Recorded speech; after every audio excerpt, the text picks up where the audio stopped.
Հայաստանից այս տարիների ընթացքում երևի տասնյակ, 100,000-ավոր մարդիկ Շարմ էլ-Շեյխ են գնացել, չէ։ Նիկոլի վերջի Շարմ էլ-Շեյխը, Նիկոլը Շարմ էլ-Շեյխ գնացած ամենախայտառակ եղած հայն է։ Սենց ասեմ, այդ տասնյակ հազարավոր հայերի մեջ, որ գնում են ու գալիս են Շարմ էլ-Շեյխ, անգամ եթե ալիքը տալիս է ծովի մեջ լողազգեստը հանում է եւ մերկացնում է այդ մարդուն 100,000 մարդու մոտ, այդ մարդը այդքան խայտառակ չէր լինի, ինչքան Նիկոլ Փաշինյանը այդ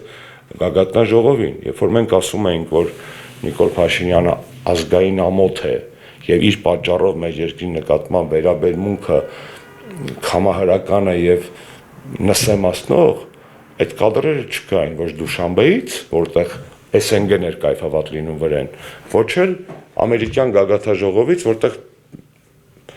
я поэт, зовусь Незнайка, от меня вам балалайка, I am Prime Minister of Armenia, շատ չխոսենք, բոլորը գիտեն արդեն դրա մասին։ Խաղաղության